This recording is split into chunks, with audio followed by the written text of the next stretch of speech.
Port Authority Executive Director Rick Cotton. Port Authority Chairman Kevin O'Toole. New Jersey Governor Phil Murphy. And please welcome to the stage New York Governor Kathy Hochul.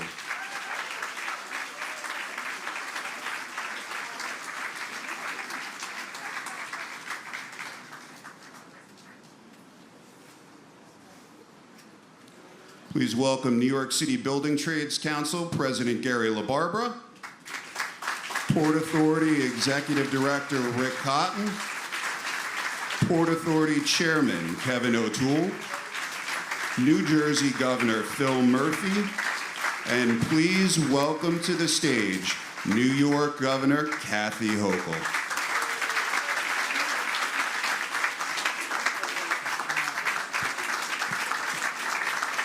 Hello, everyone. What a spectacular to be here today with all of you on this historic day for New York City and our entire region. You know, 75 years ago, the Port Authority bus station opened its doors.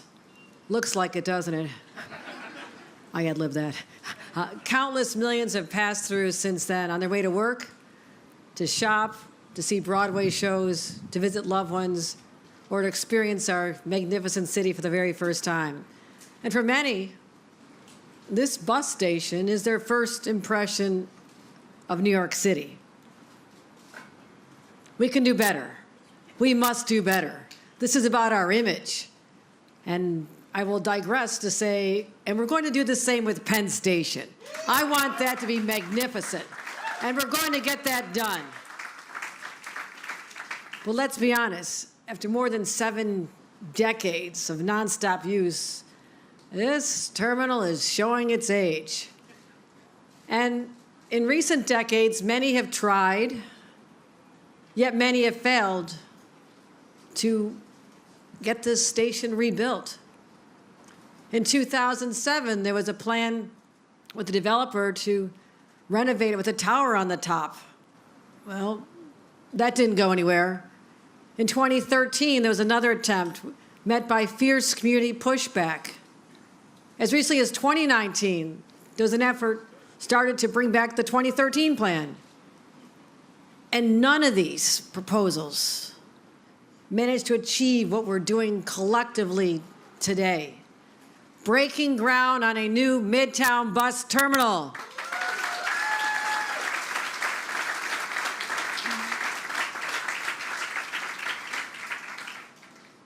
This is a once in a generation to get it right. And here we are. Because of the dedication of so many people who could believe that this day would come. Now I want to acknowledge my partner in government. And you don't hear this a lot with respect to New York and New Jersey. But we actually like each other. We're both Irish. We're going to have a beer as soon as we leave here. And that's what was missing, perhaps, Phil. But I'm so proud to be here today with you to show your residents that we believe they also deserve more when they come in to their jobs, to work, to recreate, because they're part of our regional family. And to all the commuters coming in from Orange County and Rockland, you deserve better as well. This bud's for you. This is a once-in-a-generation opportunity. Thank you, Phil. Thank you to Kevin O'Toole, our chairman of the Port Authority, who's had to overcome so many challenges, and I respect him immensely. Rick Cotton, who comes to me with the most brilliant ideas, and I always say, Rick, you had me at hello. I mean, I want to build, I want to do more, I want to show our audacity, our ambition, to remind people how great we are, and I want to thank you for extraordinary leadership for many, many years. And then who's going to build it? I know who's going to build it. Gary LaBarbera and his men and women are going to build it. And our members of Congress who support it. Congressman Jerry Nadler, who believed we could do better as well. Let's give him a round of applause. Deputy Mayor Randy Mastro, representing the city, has joined us here today. And council members, Eric Botcher, Sylvina Brooks Powers, who never gave up on this. And I see Brad Hoylman, the late entry. There you go. Brad Hoylman-Seeger, who's been a longtime friend of mine, and all the community board members. If you're part of a community board, raise your hand, and thank you for all you do, pushing us to do better, meeting the moment. And all the local businesses and the advocates. This takes not a village, it takes a city, it takes states. And that's why we're here today. And we worked hand in hand with local officials, and get this, you don't hear this every day of the week. We secured unanimous approval through the city's council's land use project. Anybody hear that through the URLA? Thank you, thank you, thank you. Well done. We negotiated a $2 billion pilot agreement with the city and the Port Authority, unlocking financing that's finally making this project possible. And we're delivering a project that meets the moment. Transportation that is worthy, this transportation hub that is worthy of the greatest city in the world. Because in New York, we don't just talk, we build. Just look what we did not far from with the Gateway Tunnel. That project was dead on arrival when I first became governor. Everyone said it was impossible. It had gone through countless governors and mayors and presidents. But I said, this must happen. I would not take no for an answer. Teamed up with my partners and said, we can get this done. Work with Governor Murphy. So we rolled up our sleeves. With all the federal leaders and the regional partners, we secured $16 billion to make Gateway become a reality. But you know what's even more exciting to me, as someone who's born and bred in a labor family? That's 100,000 good-paying labor jobs. Same story with the 2nd Avenue subway extension in East Harlem. It was completely stalled when I first became governor.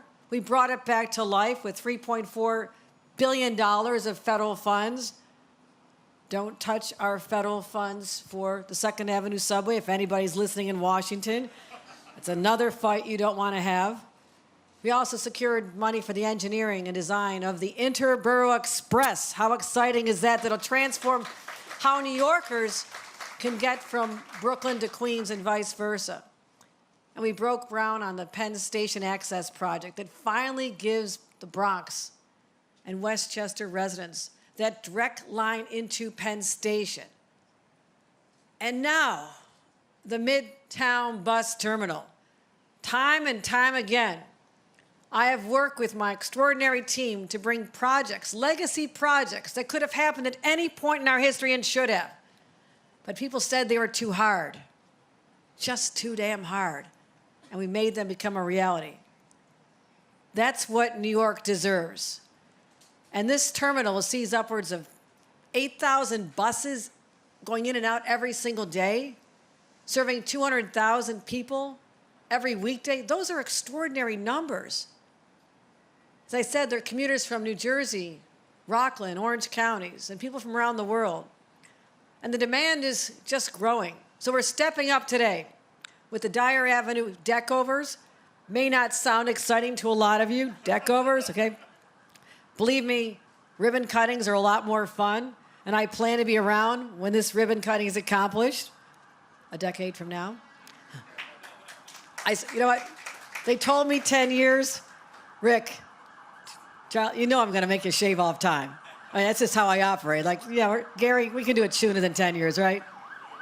All right, Gary says we're going to make it happen. We're going to shave off time. That's how we roll here. But we're going to lay the groundwork for a world-class terminal. It's not just any project. It's going to have a gleaming 2.1 million square feet main terminal. Driver seamless trips for hundreds of people. And alleviate the traffic for this community. This is so important to our residents. And remove the intercity buses from the neighborhood streets. That's why I also want to get this done. This community deserves better. They don't need their kids growing up with idling buses, with all the fumes, making them sick. They deserve better. And we'll also give them what they deserve. 3.5 acres of open green space for recreation. This is going to be transformed. It'll also be a new civic landmark. But when it comes to delivering projects, the Port Authority delivers. And I want to thank them again for everything they've done. We work closely on the JFK Airport, Terminals 1 and 6, we got those going, and creating a world-class experience. So my point is this: whether you're flying in, taking a bus in, taking a train in, I want everyone to have a wow factor when they come to this city, and to walk away or drive away or go away and say to others, New York has finally met the moment. We are a city, a region, worthy of all the ambition that people imagine around us because we got it done. I'm excited about this project, if you can tell. I'm going to be pushing it hard for an accomplishment, but this one is for the community and all of our communities. You've deserved this for a long time, and today, the future has arrived. Congratulations to everybody involved.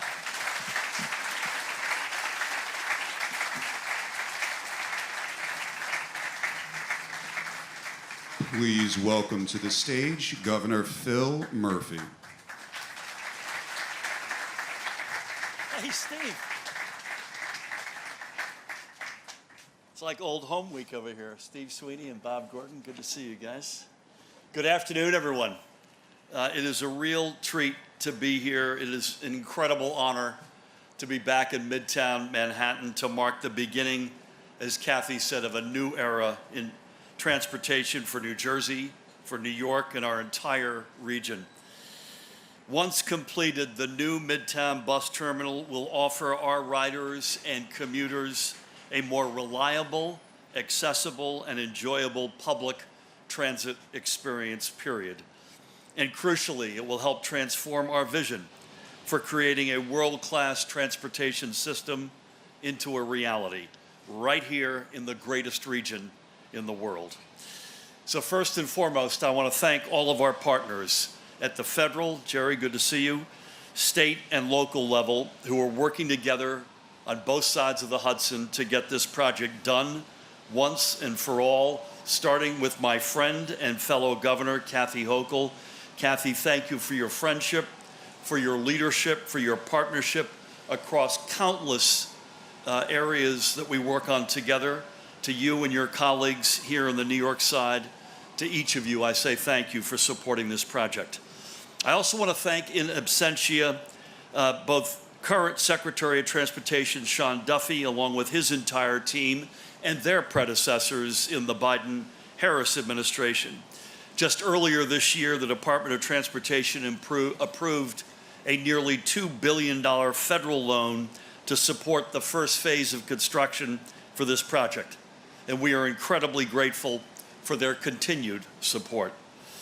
We're also incredibly grateful for the Port Authority, Chairman Kevin O'Toole and all of his colleagues on the Board of Commissioners. With us today from the Jersey side, Joe Kelly and Mayor Chris Bolwich. Chris and I are at not our first, but our second port event today, having just cut the ribbon in Elizabeth on the port security section, along with the port's executive director, Rick Cotton, and his extraordinary team.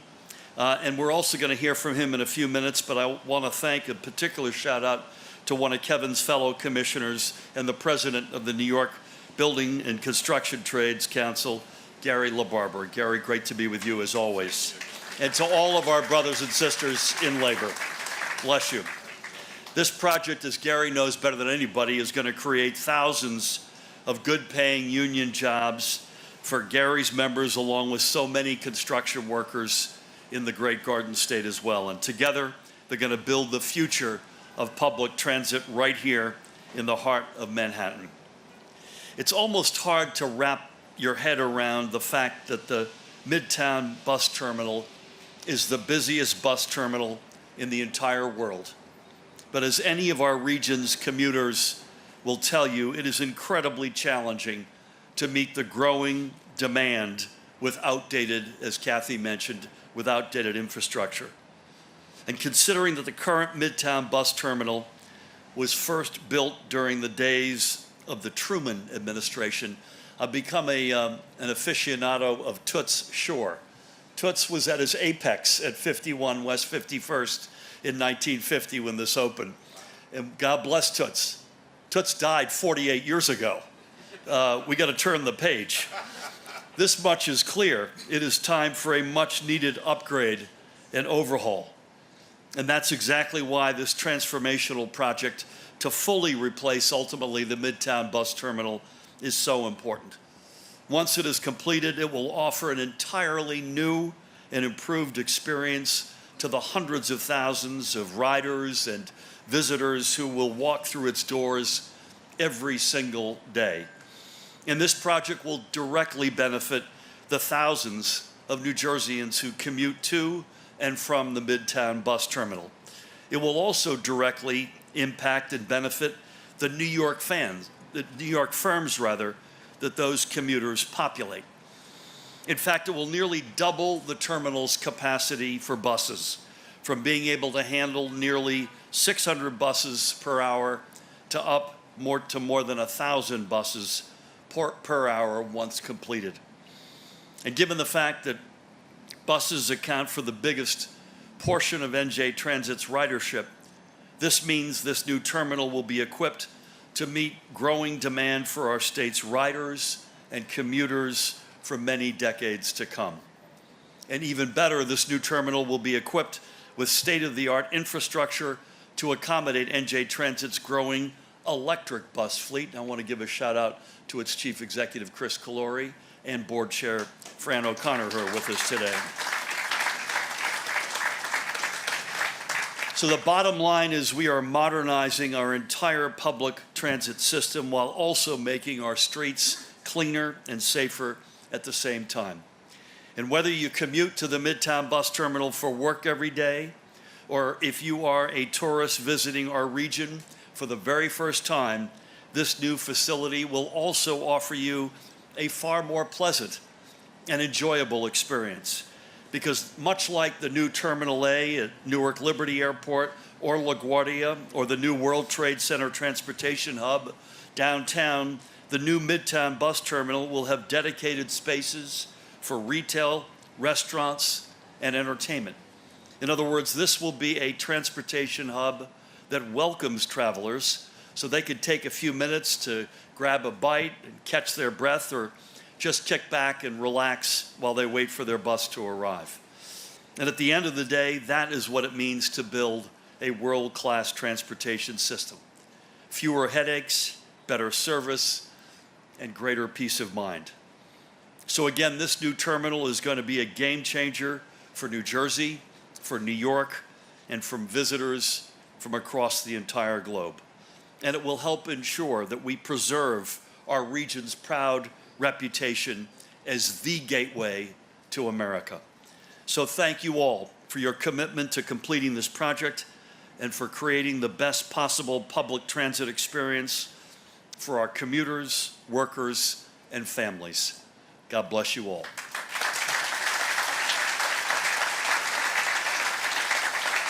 Please welcome Chairman Kevin Hochul to the stage.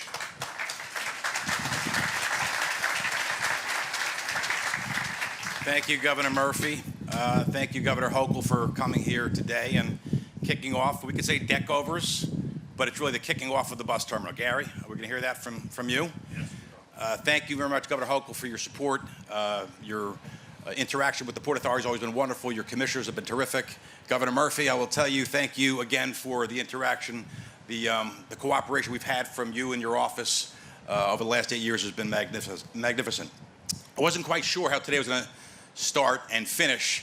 I got here early to kind of check out the setup. As a former staffer, in my heart, I'm a staffer. You want to make sure the chairs are okay, the name plates are okay. Congressman Nadler, want to make sure you had a front row seat. And I got here, the first person I met with was Gary LaBarbera. And Gary walks up to me and he said, "Kevin, are you okay?" He goes, "You look like shit." I said, "What?" And I said, "Well, I'm a little tired, Gary. I flew in yesterday from Tokyo and I'm operating like 36 hours of deficit of sleep." But Gary was kind enough to point that out to me as I first saw him. Thank you, Gary. So when I landed in Newark Airport last night and went through immigration, first of all, the wonderful thing when you fly internationally and you come into the States, you hear the pilot say, "Welcome back to the United States of America." And as a first generation, as a mom who was born in a communist country, when I hear that every time, it really makes my heart swell and say, this is the greatest country in the world. It really is. And as I landed in Newark, and you see "Welcome to the United States" in a Port Authority asset, I said, you know, I'm coming here today and saying the Port Authority always answers the call. Since its start in 1921, it's been asked to do a lot of things, and it has always answered the call. Whether it was building the George Washington Bridge in the 30s, or building the Lincoln Tunnel in the 30s, acquiring the Holland Tunnel, building the bus terminal, 1950, the ports, the World Trade, several times over, PATH. The Port Authority has always answered the call. 1944, we talk about the history, 1944, Mayor LaGuardia asked the Port Authority, you got to build a bus terminal. It's too important. This region, this area, New York, New Jersey, you have to build the bus terminal. So true to form, the Port Authority answered the call. Governor Hochul talks about since 2007, we've been talking about a bus terminal. So in 2017, the reason I'm here, I got a phone call from Senate President Sweeney. He says, come to my office. And he says, Kevin, I know you love serving in the Senate. He says, but I want you to do something different. In my own sense, I said, it's going to answer this call. I said, what is it, Stephen? Majority Leader Loretta Weinberg was with him. And she should be here, by the way. Senator Weinberg gets as much credit for this thing happening as anybody else. So, Steve and Bob, I will say, I can't give you, Senator Gordon, as much credit as Senator Weinberg, because you know she had her heart and soul into this.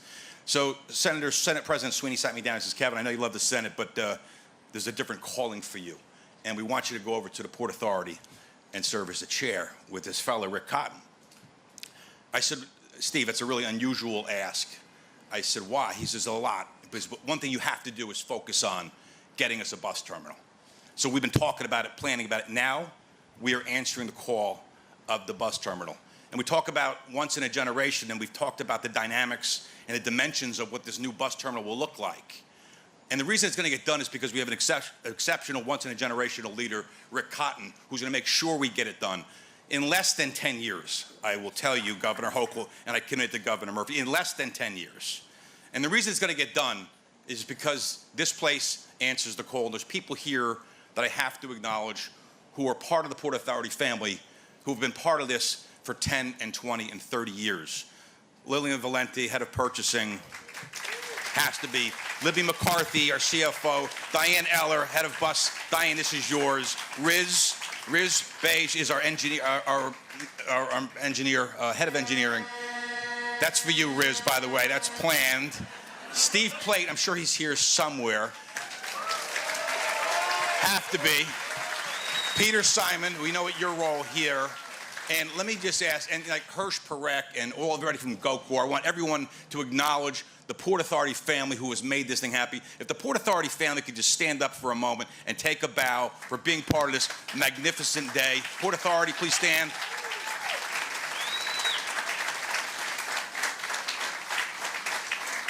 And after 8 years of doing this, I will tell you, this is what we do. We build great projects. We do them with excellence, and it's state-of-the-art. It is on time, under budget, and we do this to represent New York and New Jersey. So we answer the call. That's what we do. So I thank the Governors Hochul and Governors Murphy for giving us this opportunity. I want to thank my fellow commissioners, first of all, Kelly and Bolwidge and LaBarbera, and most importantly, my vice chair, Jeff Linford. So we talked about the unanimous vote from the New York City Council on these permits, which never happens.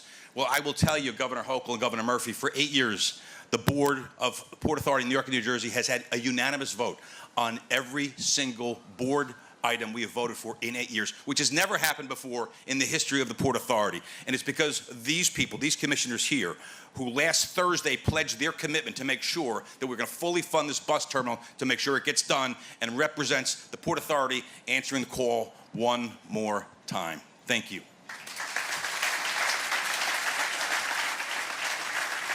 Please welcome to the stage Executive Director Rick Cotton.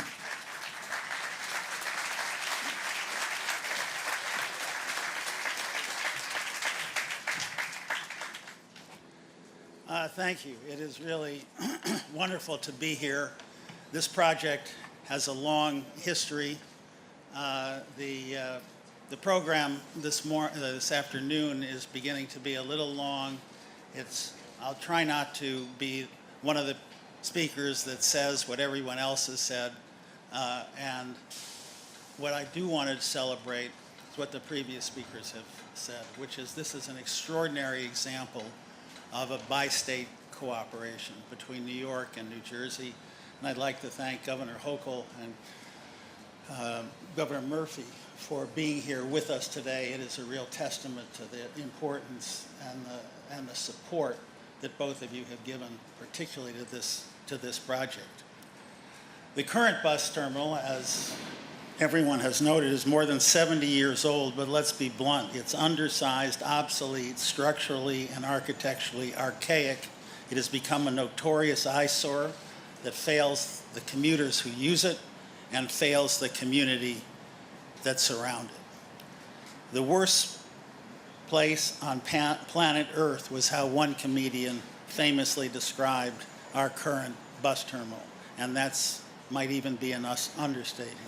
It's bad enough that the bus terminal has become one of the most reviled buildings in America, but it's located in the heart of Manhattan, near what is called the crossroads of the world, and right in the middle of the nation's largest and most famous city. While there has been a long-standing consensus on the need to replace the bus terminal, the path to getting here today was not easy. Both governors have recognized that this project has needed to be done for decades, and it has simply not gotten done.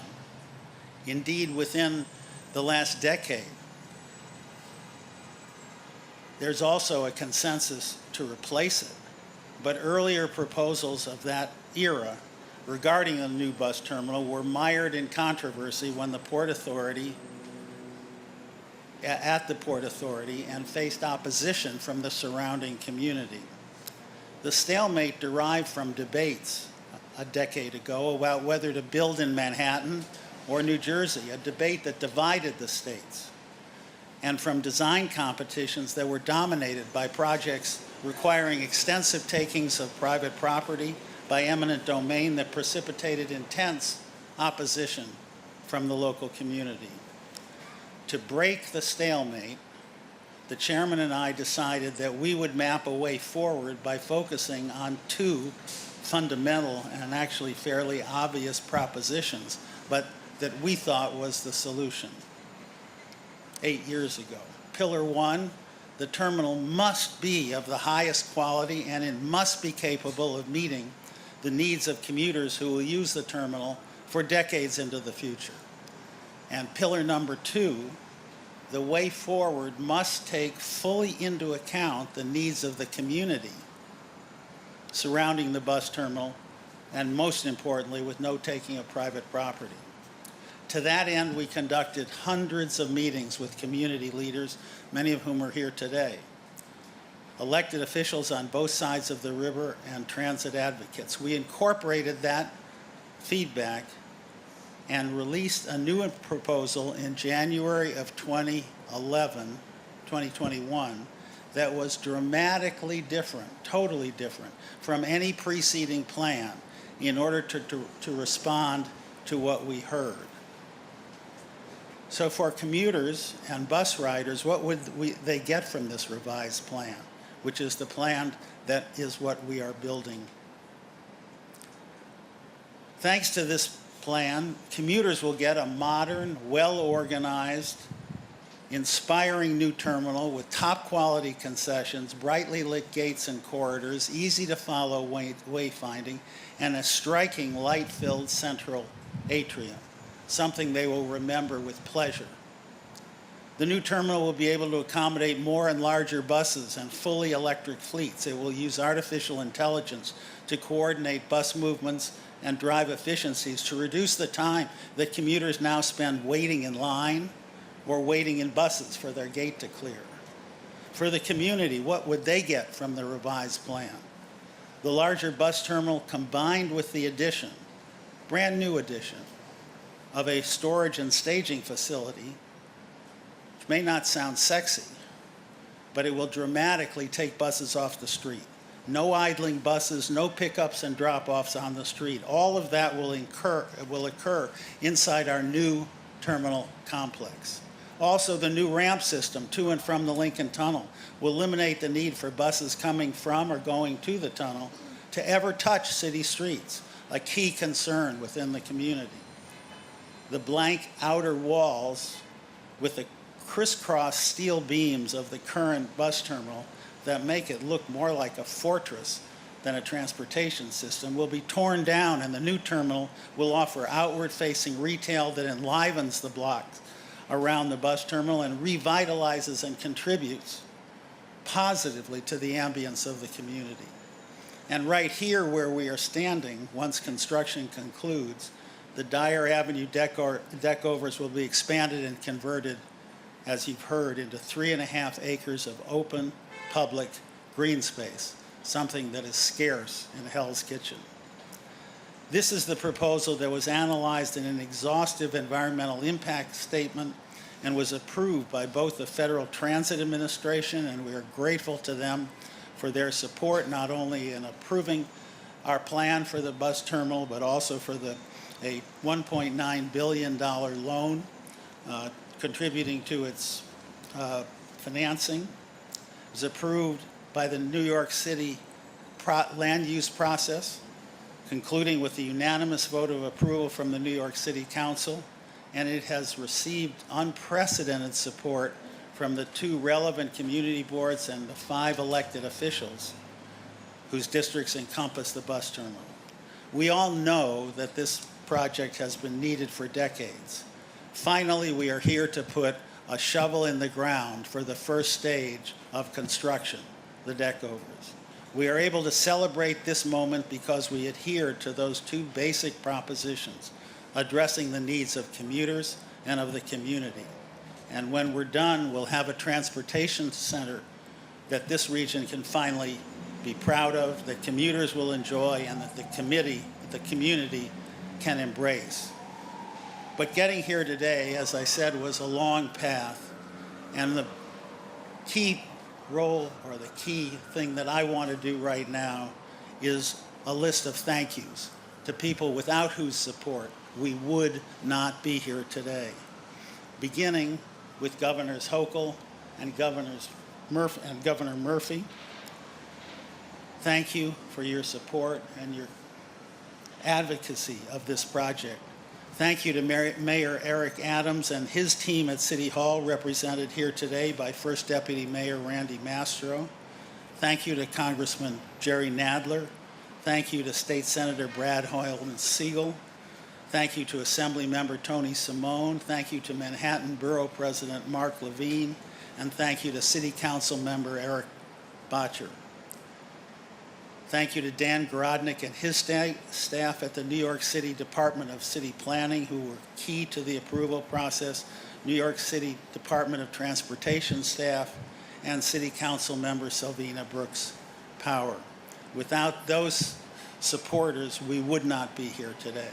And I also have to thank, as the chairman did, the senior staff and all of the staff at the Port Authority who have worked literally on this phase of the plan. Many of them have worked for multiple decades, but in terms of the past 8 years, who have brought this to reality. Steve Plate and Alan Reese, to Diane Eller, to Lillian Valenti, to Derek Utter, Jim Heitman, Libby McCarthy, Amy Fisher, Rizwan Beg,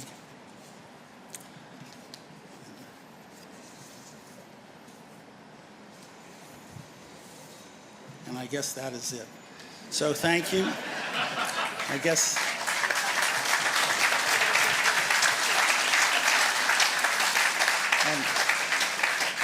And finally, to recognize that this project will be built day and night by the members of organized labor.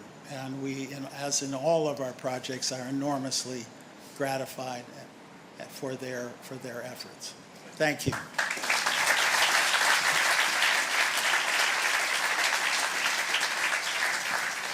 Please welcome Gary LaBarbera to the stage.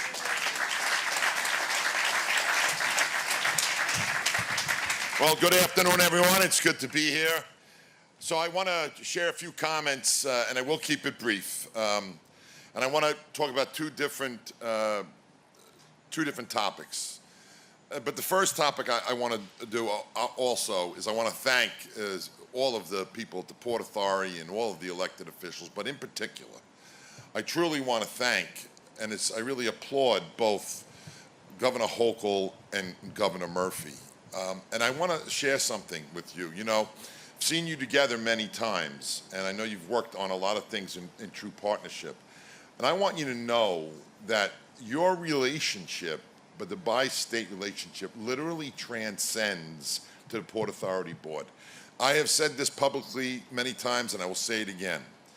In my 32 career in union leadership, I think one of the most high honors I've had, and Rick, you know I've said this publicly, is to have the opportunity to serve as a commissioner to the Port Authority of New York and New Jersey. This organization, this agency, this authority is outstanding. The people that run the authority, the people that, all of the staff, outstanding. And this authority's commitment to, as Rick Cotton and Kevin say all the time, best in class. Well, the Port Authority in New York and New Jersey, as far as I'm concerned, compared to any other agency or authority, is absolutely best in class. So thank you for your leadership, Governor Hochul and Governor Murphy. The relationship between New York and New Jersey is, as Chairman O'Toole said, I've been on that board since 2017. It's 8 years.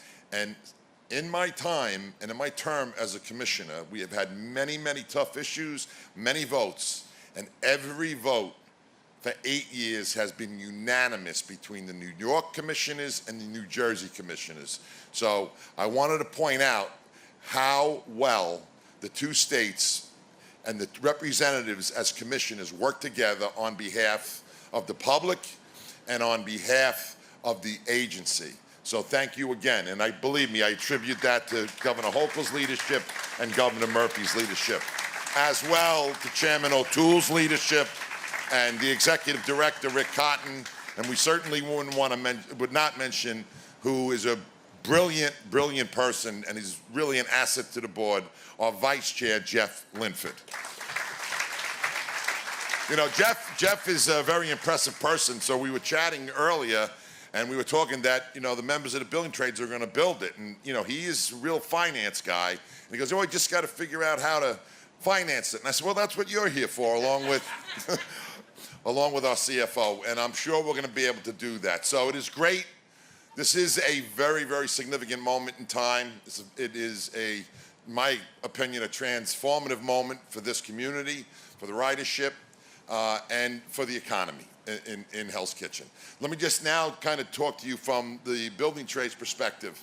You know, this is a project that will literally create, you know, tens of thousands of union construction jobs, right? But not only will it create these opportunities for current members, when you have significant large projects, we will now be able to bring more people from underserved and marginalized communities into a middle-class career as a union construction worker in the city of New York.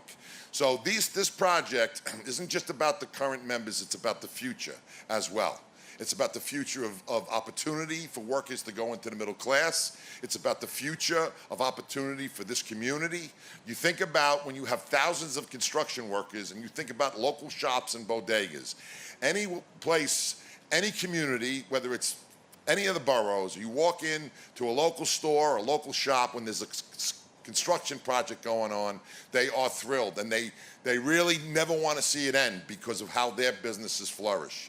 And so this is an economic driver for not only for the workers, but for all of the retail, all of the bodega owners, all of the community. It just is creating an enormous opportunity. So really, again, really what I'm here to say is thank you to so many, to all of our elected officials and the city council, everyone, and the mayor's office as well.